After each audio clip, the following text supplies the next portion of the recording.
Welcome to the Stop Ruining My Childhood podcast, a sometimes nostalgic, sometimes cynical look back at pop culture.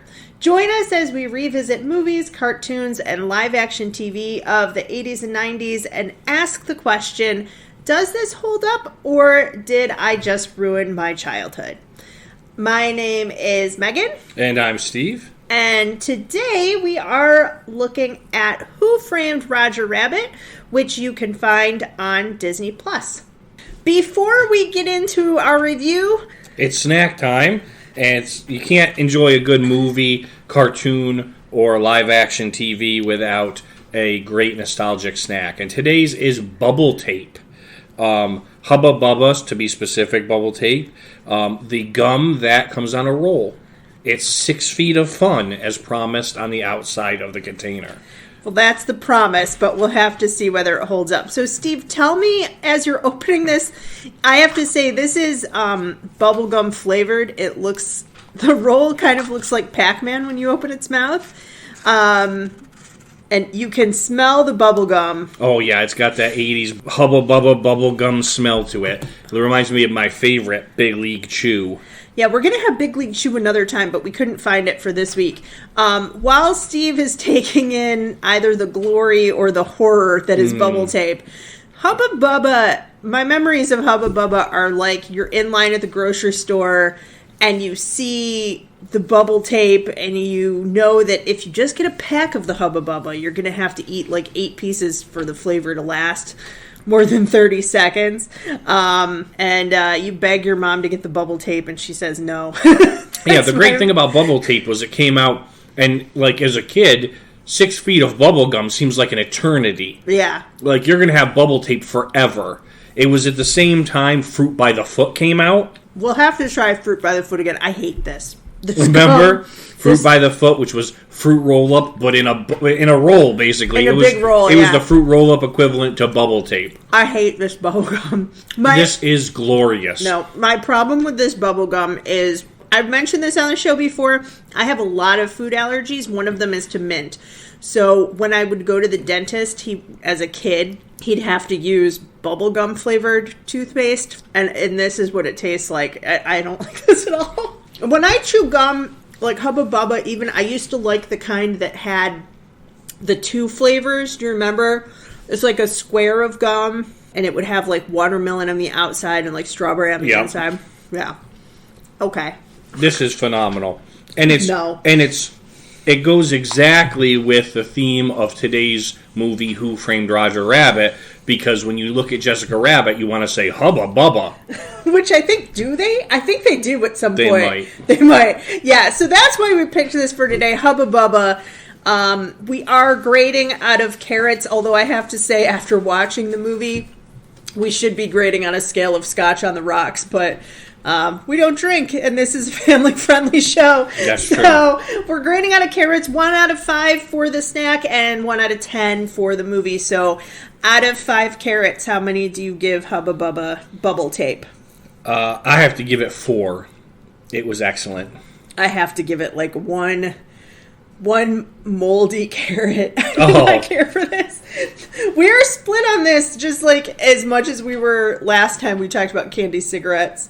Candy cigarettes were phenomenal. No, I finished half the pack. I couldn't even finish a full bite. I had to get rid of it. So, let's have a quick overview summary of Who Framed Roger Rabbit. If you haven't watched it before or you haven't watched it in a long time, Steve's going to summarize it. But before he does, I should say... this is a show where we give spoilers because we're talking about movies that are 30 years old. Yeah, if you haven't seen it and you're concerned about spoilers, pause the podcast. Go watch it on Disney+. And then come back and pick up where we're about to find. And I will say again, as another warning, we've mentioned this before, but Steve and I are married.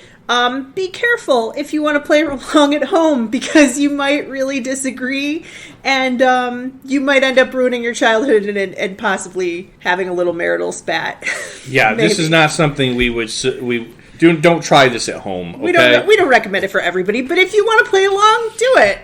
So the summary: Who Framed Roger Rabbit? Tell the people what it's about. So, Who Framed Roger Rabbit? In its base is a detective story. And the summary of it is we pick up in 1947, and we have Eddie, who is a detective gumshoe type person. It's actually very tropey because he's the alcoholic detective who used to be a cop, and now he's fallen on hard times because of tragedy. And so we pick up with him, and he's doing, of course, what sleazy detectives would be doing. He's taking jobs of, like, taking blackmail pictures for people. And we pick up where he's being hired by the head of a studio to take some blackmail pictures of Roger Rabbit's wife, because Roger Rabbit can't seem to concentrate on his work, and the head of the studio says that it's because his wife is a distraction, and so if they could prove that his wife's stepping out on him, then Roger Rabbit might be able to focus on his career more. So he does that, and then, of course, he takes pictures of Jessica Rabbit, who is not a rabbit, if you've never seen the show, by any means. And he takes these blackmail pictures of her playing patty cake with the head of Acme, which is hilarious because it's, Acme toys and things like that you see in every cartoon. He takes pictures, these blackmail pictures, and then, of course, Roger Rabbit gets upset. The next day, this guy, Acme, who was in the pictures with Jessica Rabbit, turns up dead. And so now you've got this detective story of finding out who did it, because, of course, everyone blames Roger Rabbit, but Roger hides out and comes to beg Eddie for his assistance. And so Eddie ends up teaming up. It's kind of a buddy detective cop story. He teams up with Roger Rabbit to try to find out who framed Roger Rabbit. And that's really the point of the whole thing. They go through, there's a number of red herrings and people that it kind of seems like might be behind it. And then near the end, you find out that this judge who is buying up real estate and running this gang of, like, weasel cops, these cartoon weasels, he's behind it all, basically. And it's interesting because you have to understand that in this world where reality is blent with cartoon, there's people interacting with cartoons throughout the entire movie, which is fantastic.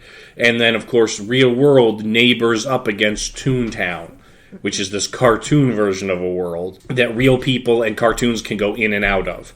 And so this judge basically wants to get rid of Toontown.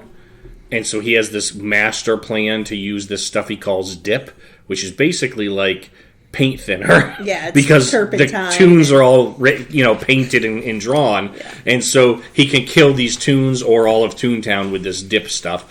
And so he ends up, that's his big play in this. It comes down to like a finale at the end where they're in this Acme factory right next to Toontown. On the other side of Toontown, there's like a brick wall, and he's going to smash this machine through and start, spraying turpentine and paint thinner all over Toontown and killing everybody.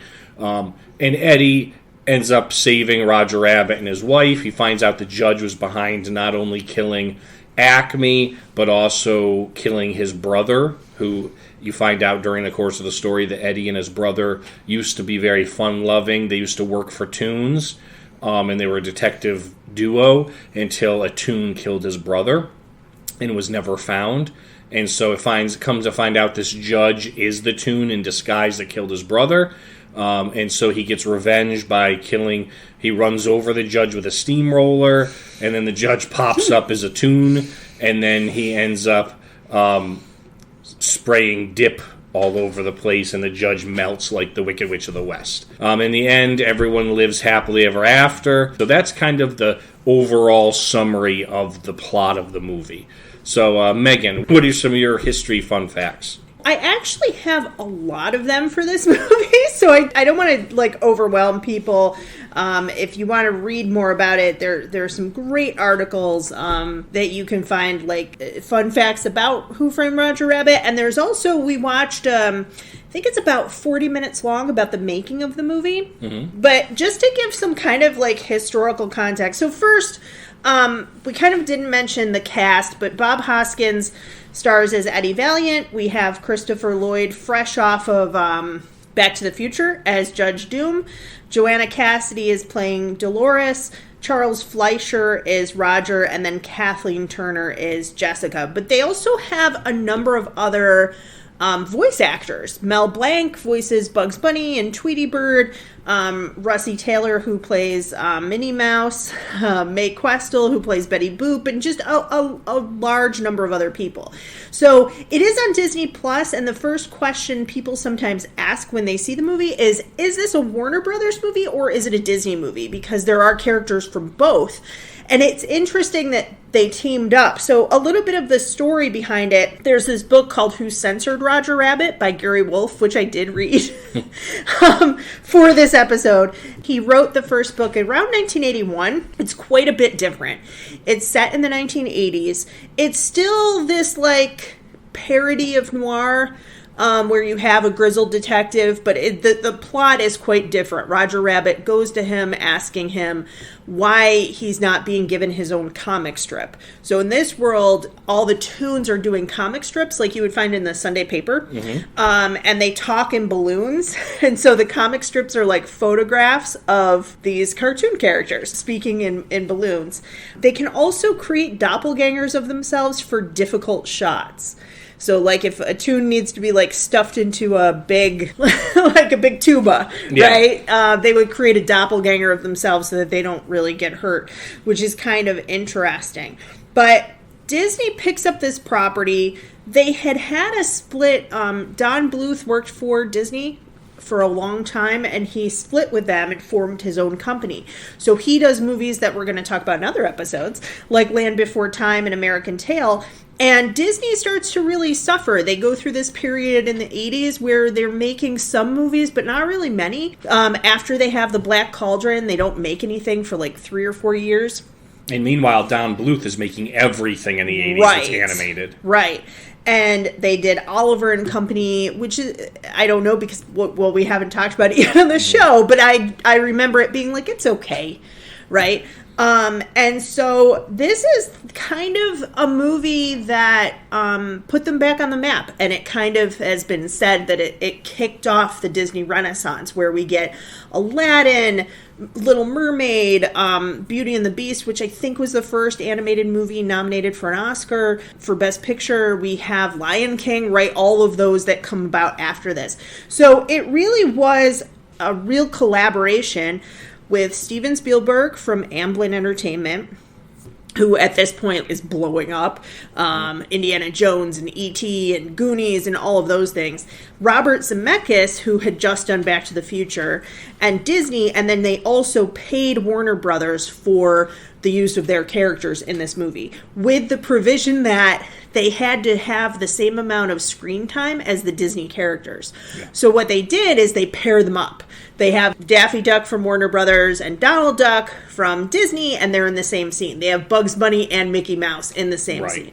Yeah. So, and you also have, you mentioned this collaboration of all these people, probably through Steven Spielberg. He also brings in ILM, Industrial Lights and Magic, which is George Lucas's group. Yeah, so the one thing that they really wanted to do, though, is they did not want any computer animation. It's 1988, and actually Pixar has made some shorts, including, I think it's called Toy Soldier, that won an Academy Award for, like, Best Short Film. So they talked about that, and they were like, no, we really want it to have, it's set in the 40s, and we want it to have this vintage look. So what they did is, they called it 2.5 dimension. It's not 3D the way a CGI image would be. It's 2.5, meaning it's the traditional animation, but with additional like shading, highlights, and texture. So if you see like Jessica Rabbit and she's in her dress, it has sparkles on it and it shimmers and it goes like the light kind of goes through it at certain points. And I'm laughing because people claimed that they could see her underwear, which I couldn't see in this movie. But there's a difference. The opening scene is 2D traditional cartoon. Yes. And when it switches over, you can Roger looks different. Just enough that you can tell. Yeah, just enough that you can tell. But the idea is that these cartoons are sharing the same space with people. So before, you have movies like Bedknobs and Broomsticks and Mary Poppins that have sequences with animation. animation and people together. And you have a movie like Pete's Dragon where the dragon was animated through the whole thing, but it's mostly, outside of that, it's people. And a lot of the techniques that they used were don't move the camera, have a still shot, make sure that the lighting never changes. And basically Robert Zemeckis was like, no, screw you guys, I'm going to do this movie the way I want. And they were able to do that in part. They had a new technology where this hand-drawn animation could be printed directly onto the film. And that was some of the things that let them do that. But the practical effects we'll talk about through the movie are really amazing because there's nothing CGI. And I think when we get to the ratings, I think that's one of the reasons that this holds up. Mm-hmm. I think if you had 1980s CGI, it would show, especially with the technology we have today. So, to me, it's a really interesting story. It's very interesting the way that they shot it. They would have like these puppets, and then they would take the puppet away, and they'd keep the same eye line, right, so that they look like they're making eye contact. And we have a lot of animatronics used for some of the special effects. The baby has a cigar that he's always using. It's a real cigar. There's a scene with an octopus at a bar where the octopus is like tossing real glasses into the air, and that had to be very carefully choreographed, obviously. And then after the movie, there really is like an explosion of merchandise, as there is with a lot of these things that we're talking about. But comic books, I remember playing the video game. They had a video game. I think we rented it from Blockbuster. But the video games, comic books, a lot of merchandising, and that kind of thing. So yeah, it was really kind of a huge movie at the time. So those are some fun facts. We're going to take a pause here, and when we come back, we'll talk about our memories, and then we'll go into the full review and recap. This podcast is supported by its creators and listeners like you. Help keep our show ad-free by visiting our website, stopruiningmychildhood.com. There you can find links to our social media. And this very podcast you're currently listening to. Both Megan and I are authors, and you can find links to our books on our About page. And on our Watch With Us page, you can find videos and links for all the shows and movies we discuss on the podcast. And more importantly, links to buy the nostalgic snacks we review as well. We also post bonus content about once a month. So like, subscribe, and follow. For a small independent podcast like ours, it really does make a difference. Thanks. And now back to the show. Okay, welcome back to the Stop Ruining My Childhood podcast. Again, I'm Megan. And I'm Steve. And we're talking about Roger Rabbit. So what are your memories of this movie? Did you see it in the theaters? I saw this in the theaters. I remember it quite right. I mean, it was what year? 1988. So 1988. So I was 11. Mm-hmm. So it's definitely, I was old enough to remember quite a bit about it. I did see it in the theaters. I think we might have owned it on VHS afterwards. So I've seen it a number of times as a kid. I remember liking it. I'll be honest, I was not like overwhelmed by Roger Rabbit. I thought it was a good show. I thought it was funny as an 11-year-old kid. But again, I'm also at 11 years old. I'm hitting that adolescent point where I'm almost sort of out of cartoons. Yeah. And so I'm more into kind of not adult film, obviously, but more, I'm into more older type movies, shows. Things for teens. Things for teens and adults, right? But I remember liking it. I know how many people really went over the moon for this. And I think that, it definitely, when I think of my childhood, Who Framed Roger Rabbit is something that, I wouldn't say that I recall it right off the top of my head, but if I saw a poster or something, I go, oh yeah, that's my child. Like, I remember Who Framed Roger Rabbit. Yeah, I think, one of the reasons that we picked this for the first movie that we're talking about is because I think it's such a unique blend of cartoon and live action that really, if you look at things even that have been done since, a lot of stuff like that Pokemon movie that they recently did, mm-hmm. Detective Pikachu, it's really CGI'd. Right? It's not the traditional, and even things that were traditional, if you've ever seen even clips of Cool World, It does not look good. It's very flat. They don't have that 2.5D. It's very like 2D and the 3D, and they do not mesh well. Mm-hmm. My memories of this are, so I would have been 9. My brother really liked this movie, and I don't know whether or not we saw it in theaters. I can't remember. I know that we had it on VHS, but I think that we might have taped it off of TV because there were some things in the movie that I don't remember being in the version that I saw. But that could be memory as well, right? Being like 9, 10, 11 watching this, because there's so much in here that's just really for adults, and it's not really the kids movie that I remember it being. That noir, like you said, that some of the tropes, the grizzled detective, the femme fatale, the mystery, the pictures that they're, the secret pictures, and they're playing patty cake, but it's like, the way that they're saying patty cake is very apparent. Yeah, and Roger Rabbit responds to it as if they're sex photos. Yes. Yeah, definitely. And they have this really funny gag where he's flipping through them and it becomes like an animation flip book would be. And a lot of the jokes are really meant for baby boomers as well. I mean, this is done in the 80s, but it is for adults to enjoy. Some of the jokes about, like, Betty Boop, they mention things from the 1930s and 40s that most kids in the 80s would not have gotten those jokes. But keep in mind, we're talking 88, so baby boomers are in their 40s. Yeah. Right? They're the parents that are taking their kids to it. They're the age that we are now. There's a Harvey joke. That was what the one I was thinking of. And if you haven't seen Harvey, it's a movie with Jimmy Stewart where he's seeing a puka. He's seeing an invisible rabbit. And the question is, like, is this rabbit there or is he insane? And they make fun of Eddie and they're like, yeah, my friend Harvey over here, right? So there are those kind of things. But yeah, let's go through and do our recap and talk about highlights and lowlights. Starting out, it starts with the cartoon. As you said, it's more in 2D. What did you think about the cartoon?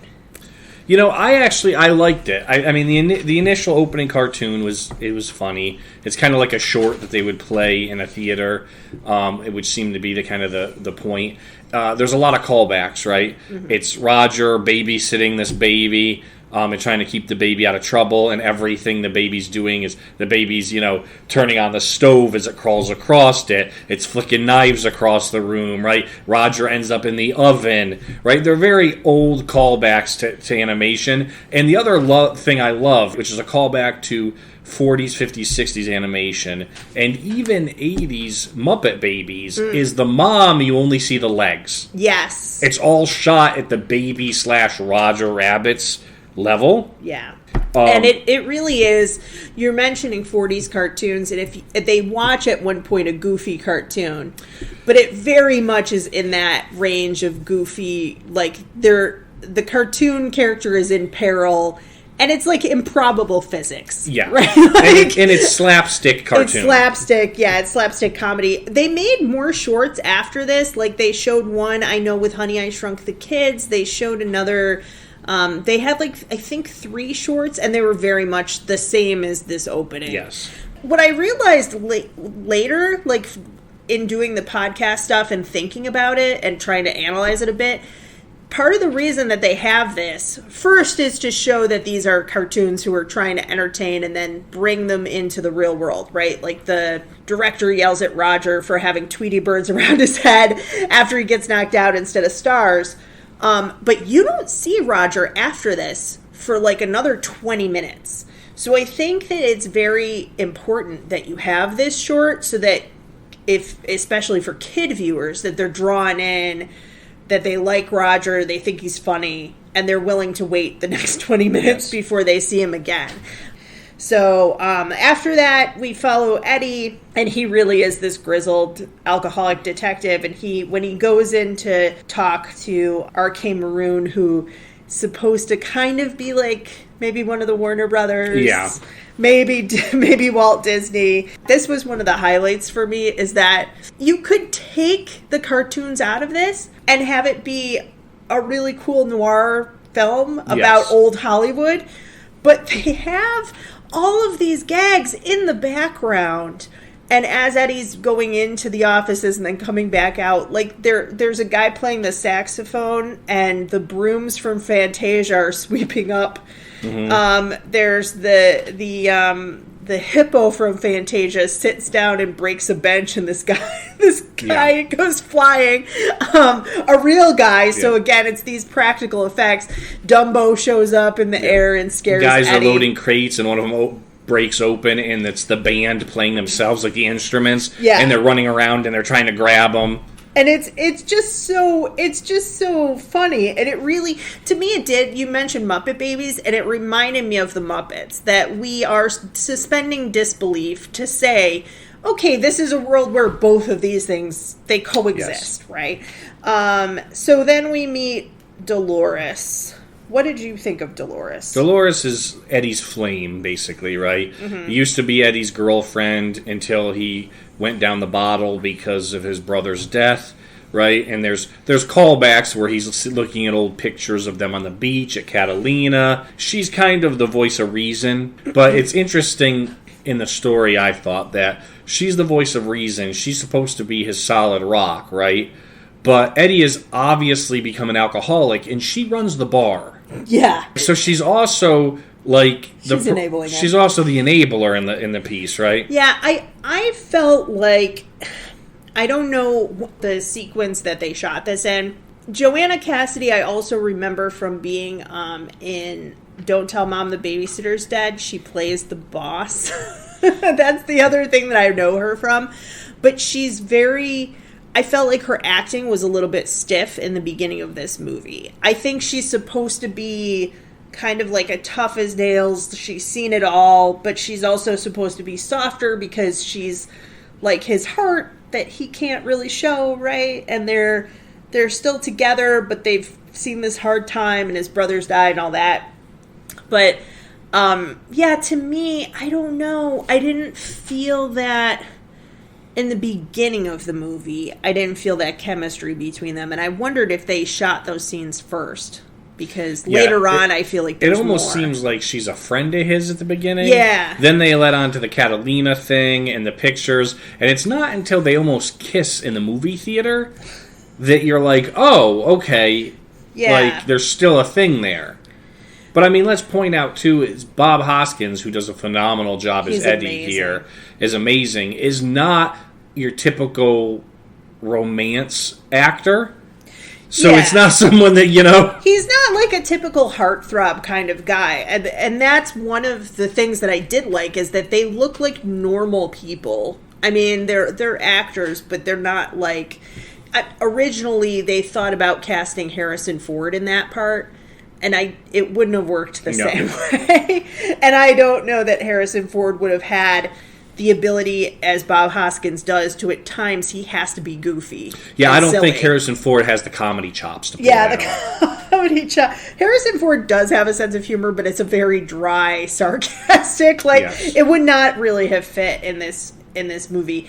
But so then at any rate, eventually we go and we see this bar that the Toons are at. Now, I will say, what I really like that this movie does is it teases the idea that you're about to see something spectacular several different times. He's walking through the hallway, and then he's at the door, and then the doors open, and it's almost like Wizard of Oz every time. Here, that's what happens. He goes through this dark hallway. You hear the Toons before you see them, and then it opens up, and we have these penguins carrying trays, and the dueling piano scenes. Love it. I love it so much. To me, this is a huge highlight. It was as a kid.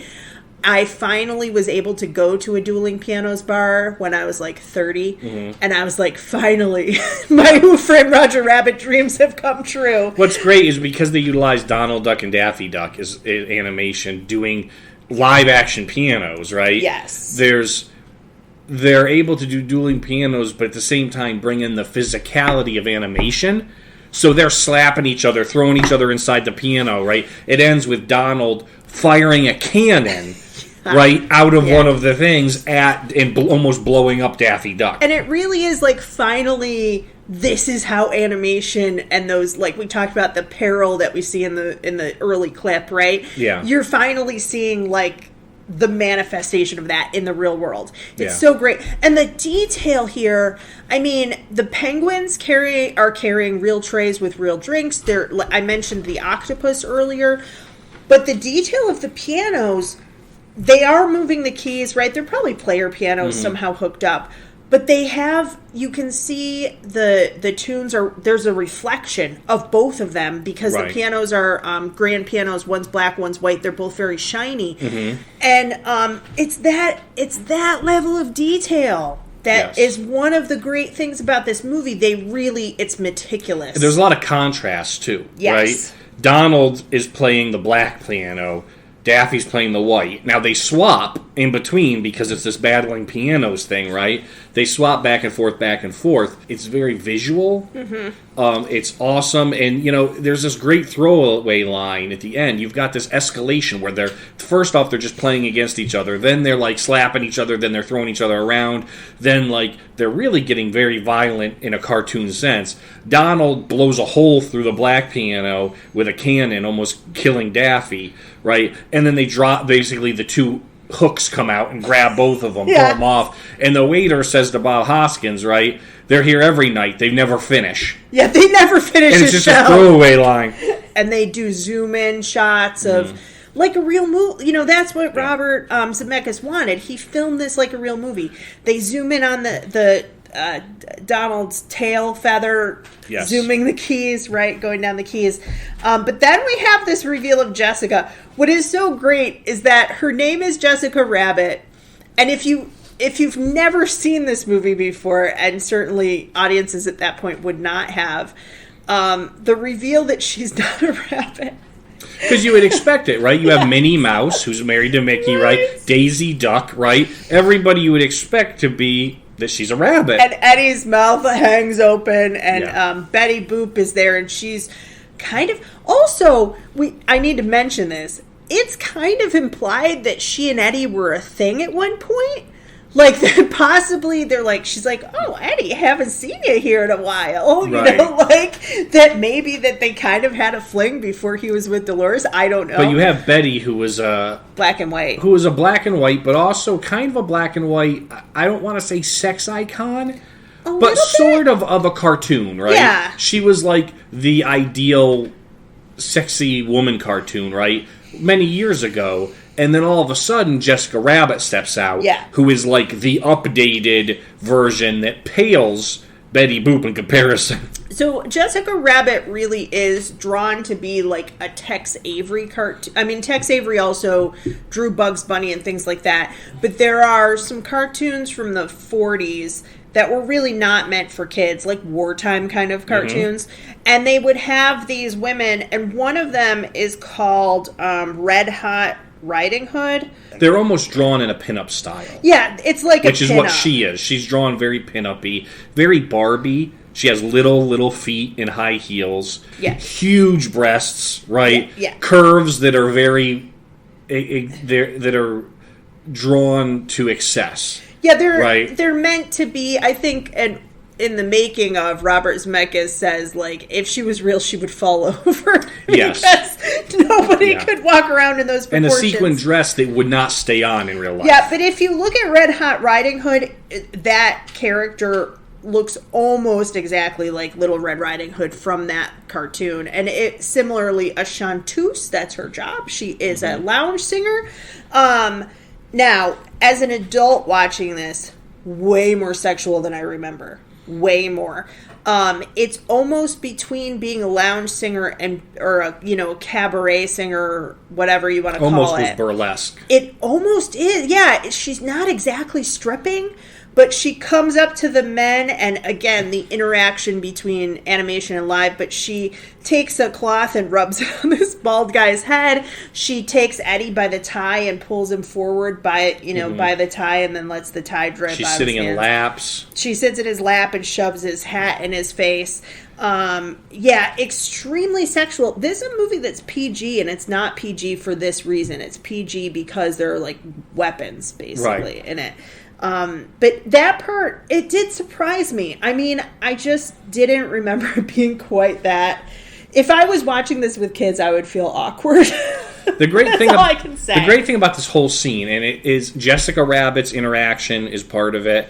The waiters with him, Betty with him, the octopus bartender. Mm-hmm. This entire scene starts off a sequence that follows through the entire movie, right? Which is what makes this movie so special, is the engagement. Mm-hmm. Right? Yes. Animation and live action together is not new.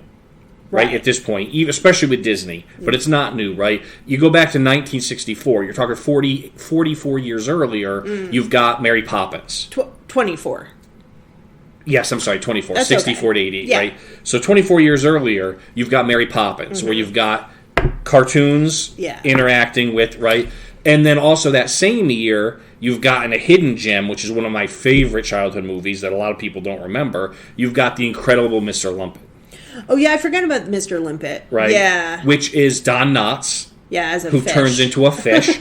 But there's also in that same year, they're both done in 64, you've got animation thrown into live action. Right. But the difference being is there's no real engagement. You've got actors dancing, and then you've got animation spliced into the film next to them.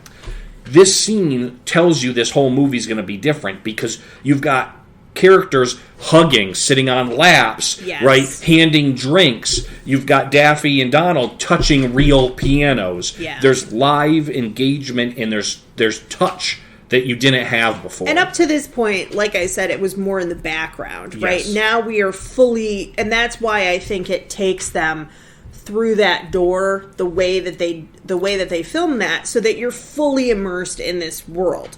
And then so Jessica does her show, Acme follows her out, Eddie follows them, and then we have the patty cake scene. Do you remember this as a kid? Because I remember being really confused. I remember the pictures. I remember that he took pictures of her. But I'm going to be honest, watching this again, and it's been 20, 30 years probably since I've seen Who Framed Roger Rabbit, right? Watching this again, I expected the pictures to be of them like in bed. Because I knew what he was taking, and then when it actually I was like, oh, okay. I was like, now that's interesting. It's a cool way to do it. But I expected them to be not necessarily, graphic, but her and him like sitting on a bed or something. Yeah, this actually came about, the script went through a lot of rewrites. Like at one point Jessica was the killer, at one point it was Baby Herman. But this actually came from a line in the book, which is, your wife plays patty cake with one of the guys you work for, and you're just sitting here, why don't you care about that, basically. But so they took it literally, and as a kid, so I would have been 9, how do I explain? My parents did really good education with us in terms of health and, sex education, and not just having the talk, but really like 2 and 3, like, don't let people touch you in weird way. Mm-hmm. Here's what your body parts are called. But we were not allowed to watch much on TV, like I've said before. And I was very confused by this scene. I was like, what is going on? And as a child, you weren't exposed to a lot of innuendo, and that's what this is. Right. I think that's the case. I think that's exactly, you hit the nail on the head. Because I was like, well, they're playing patty cake, like, but you can just play patty cake. Right. Like, who cares? And watching it back, Eddie's listening to them. Yeah. And you don't see until you see the pictures later. But he goes, I have a spot right here for you, my dear, on the bed. And she says, oh, not tonight. I have a headache. And then they start going, patty cake, patty cake, patty cake. And it's very much like, it's very sexualized. It's very sexual. It's very sexual. So I guess this might be one of the things that, like, they're just hoping kids don't fully get. But I did love after with the pictures, the flip book. And then we see really Roger comes back into the movie as a main character. So he's like, please help me, Eddie. And he does this stutter. They give him a drink and he bursts out through the... Yeah, he doesn't handle alcohol well. Leaves a rabbit-shaped hole in the window, which did make me really laugh out loud. Then the next day, Acme's dead. And that's where we have the appearance of Judge Doom. So how did you kind of feel about that character? Well, Judge Doom, I think, this is the thing. This is a very classic noir storyline. And Judge Doom plays the, antagonist. He's dressed all in black, right? He's got a cane, and he's got these weasels, which they're cartoon characters, but they're made to. He even mentions, right, your cousins, the hyenas, and you think of this is before Lion King, but now looking back, you think of the hyenas from Lion King. Yeah, and he talks about he never blinks in this movie. Yeah. I mean, he does have a hat on, he has glasses, and at times what's interesting is that like the light goes on his glasses so that they're just the reflection, like you would see in a comic strip like Dick Tracy or something.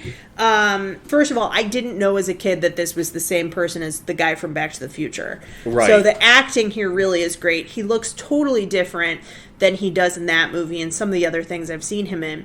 But I think he's just scary enough. Like, he's scary, but not so scary that, like, a little kid might start crying in the theater and want to be taken out. He reminds me, and it's only a few years after this, but of course you do have Steven Spielberg, you do have George ILM involved in this, right? So a lot of things involved that are callbacks. The dress, the glasses, the wireframe glasses, the hat he's wearing, it reminds me on a very, like, core level of the Nazi scientist from Indiana Jones. So it's, right? Yeah. Dr. Jones, right? It's got that evil, that almost feeling of... Yeah. And what's interesting is that they talked about doing a sequel a number of different times. One of the sequels was like a prequel, and it did involve Nazis, and Steven Spielberg had just finished Schindler's List, and he didn't want to use Nazis in that way anymore, like he had with Indiana Jones or things like that. So to me, that's kind of an interesting that you kind of picked up on that. Yeah, the weasels also, they're supposed to be police, but they're clearly not police. They're dressed up like mobsters. Yes. The pinstripe suits, I just thought that was so great. That's like a really hint that these are really the bad guys. And then this is a highlight and a low light for me. The squeaking shoe. They're in the Acme warehouse. They have all the Judge Doom comes in and he's explaining what dip is. Now, there's a clue here because he puts on rubber gloves. Right. But turpentine wouldn't hurt a person. Yes. Right. But he picks up this shoe that's squeaking and he dips it, and the shoe didn't do anything wrong. Yeah, he executes this thing right after he's talking about how he's going to hunt down Roger, try him. Yeah. And then execute him if he's found guilty. He picks up this shoe that's doing nothing but rubbing against him and just exterminates it. Yeah, and it like really makes me want to cry even thinking about it, because it's they film it like it's animal abuse. I think that's kind of why, but it really is meant to scare the heck out of you. Then we cut to Baby Herman with his... Baby Herman is the foil for Roger Rabbit, right? They're the ones that they've been doing these cartoons together, and he's at Eddie's office kind of fighting for Roger. Yeah. And says another line from the book, I've got a 50-year-old lust and a 3-year-old dinky. Yes.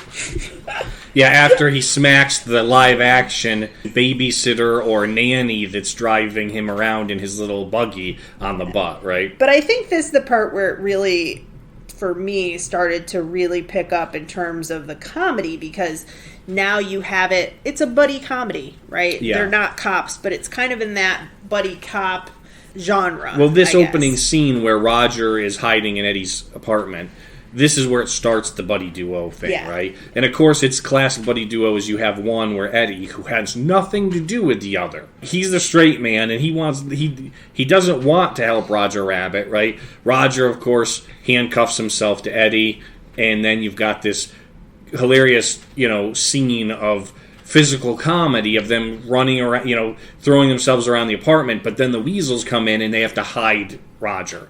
So they hide Roger in the sink, right? And what gets me, too, is Roger keeps popping up to spit out water and gasp breath. He's a cartoon. He doesn't have to breathe. He doesn't need to breathe. Yeah, I didn't think about that till later, too. These are the things you think about as an adult. the weasels are carrying guns, and the way that they do that is so interesting, like with strings, and then they animate it around that. But you also have the water spurting up and all of that kind of thing. And you also have cartoon weasels carrying real guns in the real world. And later, when Eddie goes into the cartoon world, he brings a cartoon gun. Yes, which is just hilarious. But Bob Hoskins' acting really needs to be called out in that scene because, Charles Fleischer does an amazing job with the voice, and he really felt like it was voice projecting, not just a voiceover, because he's trying to interact with Bob Hoskins. But Bob Hoskins' acting here, when he pushes Roger's head down into the sink, you believe that there is weight there, right? Yeah. That he is actually, there's a force moving against him. And similarly, he's pretending to do his laundry, and you can see, the water kind of popping up and stuff like that. His acting makes you believe that this is a scene with 7 individuals in it. Yeah. 5 weasels, him and Roger, when in reality, it's a one-man show. Yeah, he's the only person there. It's just him with the voice actors off stage. Yeah, and then we have, they go back to the bar, and the bar has this, secret room behind it, probably from a couple years ago during Prohibition. Yeah, they mentioned it was from Prohibition, yes. Yeah, so they're hiding out, and then they start taking the saw to the handcuffs, and Roger goes, "Oh, would this help?" And he slips out of the handcuffs. He slips out to hold the handcuffs better for Eddie to cut. Yes, and then he slips back in, and Eddie goes, "You're telling me you could have come out of those cuffs anytime?" And Roger goes, no, only when it was funny. Yeah. And you're like, that's also why he's spitting the water. Because it's funny. Because it's funny. And that's the whole point. And he says, tunes are here to entertain and to make you laugh and all of that. So in the background are all these clues about Cloverleaf Industries taking over the trolley line. One guy gets laid off. They have, again, the intricate detail. They have these guys who are workers in the bar. One of them, I don't know if you caught this, only writes on a notepad. Another one is working, I think, on the trolley line, so he always comes in with grease on his face. There's, that's how you find out about the trolley line because he just got laid off. Yes, and you see a sign. It was bought up. Yep. You see a sign going on. There's another guy who's in World War II Army uniform, and he's missing an arm. Yeah, he's an injured vet. Those kind of things that I don't think you could have this without Robert Zemeckis and Steven Spielberg, but it is also, those are the kind of details that Disney is famous for, that they think about everything. Like, even if you go to the park, how far apart are the trash cans, right? Yeah. Like, it's that kind of, level of detail. So, eventually, we finally get to, there's, Bob Hoskins goes and he's trying to interview R.K. Maroon. He thinks set up Roger to take the fall, and so he's interviewing him, is putting it mildly. He's grinding his tie through a film editor, a film roll. And then somebody shoots him, and we've seen Jessica Rabbit on the scene, and so we think it might be her, but we're not sure. We also just moments ago saw her knock out Roger and throw him in the trunk. Right, with a frying pan. Yes. Which is such a great detail. But then they go to Toontown. So for me, again, highlight and low light here. I love the way that they do this. Eddie is driving a car. Oh, we forgot it. Another point, they drive a cartoon car, which is just amazing. Right. The cab. Benny the cab. Benny the cab, and they have a chase while they're in this cartoon car, and it's hilarious. But at any rate, at this point, Eddie is in a real car, and he goes through a long tunnel, and there's ominous music playing, and then again, you have this Wizard of Oz effect where the curtain you have the red curtains, right, which open. The red curtains open, and we're brought into Toontown with the greatest, cheesiest, most cheerful song. My low point on this is I felt like they're not in Toontown for long enough. Yeah. And I think that they spent so much time bringing the tunes into our world. It would have been nice to spend a little bit more time in their world. Even if you had I don't know, one more scene or after, I don't know how it could have been done, but I felt like we're in and out so quickly, and I just wanted to be there more. But the change is great. The dark tunnel into the brightest smile as the trees from Merry Melodies are waving around. Mm-hmm. And then we have this bit where Eddie thinks he sees somebody who's Jessica, and she's one of these, like, they do a very classic, like, beautiful from far away, and then kind of a butterface that comes up. And she's like, a man! Yep. And chases him. And we also have the cartoon gun. And before Eddie stops before going into Toontown, because the other thing too, and this is kind of plays into your question, is we don't see a lot of Toontown because Eddie has sworn off Toontown because of his brother's death. Yeah. So it's almost like this thing that he absolutely doesn't want to go there, but he has to go because now Jessica and Roger have fled into Toontown. And so he pulls out this old box, opens it up, and there's a cartoon revolver and 6 cartoon bullets, right? And they're all like, Eddie, is that you? We ain't seen you in tarnation. They're cowboys and an Indian. Yes. Right? Yeah. And they're very all stereotypical. Old. Yes. But it's Slim Pickens is one of the voices. And he had a bit part in Back to the Future Part 3 as another cowboy. Yeah. And another person, I don't remember the names of the other 2 people, but they're all like, oh, my eyes, I haven't been woken up in ages. Yeah. And it is, I just love it. I love the gun. And then he fires it and they go, oh, which way did he go? Well, he went that way. And then but you also have, this is a turning point in the movie too, because Eddie loads the gun. He pulls out his flask of liquor that he keeps in his holster because he doesn't normally carry a gun anymore. Yes. And instead of drinking it, he pours it out. Yeah. Right? Throws it up in the air, fires off a gun, the cartoon gun, and the Native American bullet flies up in the air near the glass booze bottle, and then whips out a tomahawk and chops it in half. Yes. Yes. It's just it's just so hilarious. And so at any rate, they go through Toontown. They have a bit where this woman is chasing Eddie around. He has to, he goes through these cartoonish situations. We see Tweety Bird, we see Bugs Bunny, we see Mickey Mouse, right?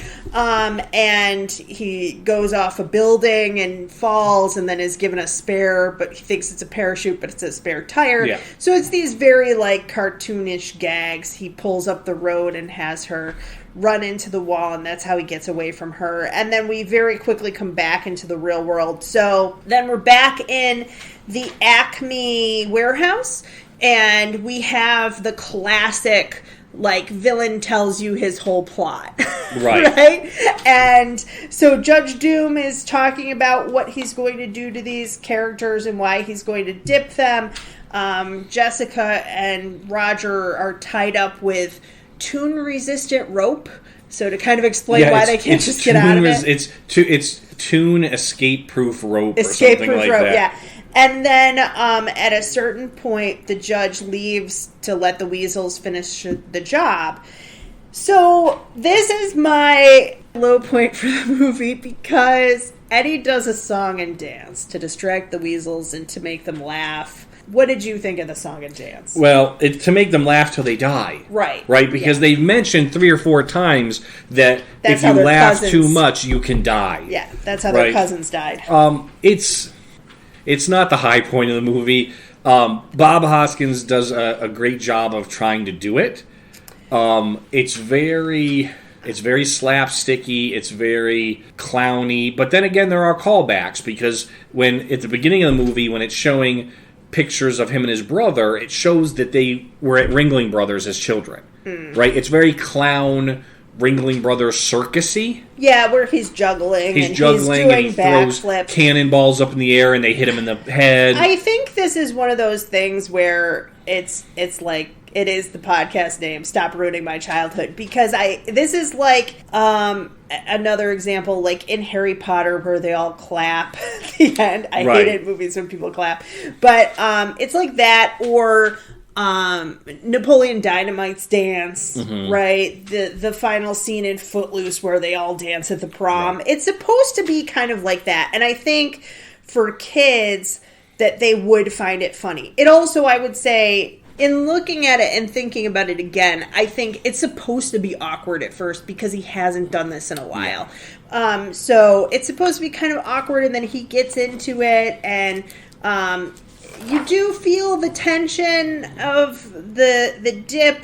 It's shooting out, and you're like, oh, yeah. You kind of still do feel that tension. And then we have him pull out a singing sword to cut the tension, and to me this was one of the most brilliant parts of the movie because you have Frank Sinatra's face on this cartoon sword and it starts singing, and I almost lost it. You know, the song and dance are cheesy. Yeah, they're definitely cheesy, but I think it is important because this is the point where everything seems lost, right? And the only way that grizzled detective Eddie can overcome the bad guys is he has to give in to the funny, childish part of him that he's buried, right? Yeah. Him and his brother were known for having a sense of humor, for loving the tunes, or being funny. And that's the only thing that actually saves them, is he has to give in to being that foolish kind of person again. Yeah, and so you really do have, in terms of the buddy comedy, a lot of times it's two different journeys, and that's what we're seeing here. Mm-hmm. Roger's journey is going through this period of doubt of, does his wife love him, and why has he been framed, and can he be redeemed and save Toontown? Because there's also, we haven't mentioned, but Toontown is up for grabs, right? There's a will that's supposed to be leaving it to the Toons, all of that. Eddie's journey is much more internal. That he's not paying his bills, he's drinking away all of his money, the little money that he's getting. He has what seems like a failing relationship that is more like friends at this point with his sweetheart, who he's kind of wanting to be with but unable to. And we see that from the first scene in his office. Roger puts his hand on his brother's chair. He screams at him. Roger takes his hand away, and there's an imprint left in the dust. That's how long it's been that this chair is dusty. And so he goes through this emotional journey, of finding his joy again. Yeah. And being able to be emotionally free while Roger's, legally free, I guess. He can't punch or shoot his way out of this. It's something he has to do through kind of finding who he was in himself. Yeah. So because of that, it's an emotional journey. And then we have the reveal of Judge Doom that Steve described earlier so well, with he's flattened out and then he comes back. And remember me, Eddie? When I killed your brother, I talked like that. Yeah. He's got this high, I'm not even doing it right, but he's got a very high-pitched voice. And then Eddie's able to release the dip onto the judge. The judge says, "I'm melting, Eddie." Yeah. And Toontown is saved. The disappearing ink, reappearing ink that was on the piece of paper that Roger wrote a love letter to his wife on is now found, and Toontown belongs to the Toons. The wall between the Toontown and our world is knocked down. The idea is, it's a happy ending. We're going to have more of this together. He's definitely now with Dolores. They're able finally to kiss after trying 3 times. Roger and Jessica are back together. They're reunited, and everybody cheers, and then the Smile song plays again. The whole world is a great world after all. So... And of course, we realize that Jessica wasn't bad, right? When she hits Roger with a frying pan and puts him in the trunk, she's trying to protect him. She's not bad. She's just drawn that way. And that's what it calls back to, right? One of the greatest lines, "I'm not bad, Eddie. I'm just drawn that way." Which is also from the book. Right. It's interesting that they took so many lines from the book. These, really, the lines I remember were also in the book, which says something, even though the storyline has nothing to do with it. So that's the end of Roger Rabbit. Out of carrots, 1 out of 10. Does it hold up, or did you ruin your childhood? What do you think?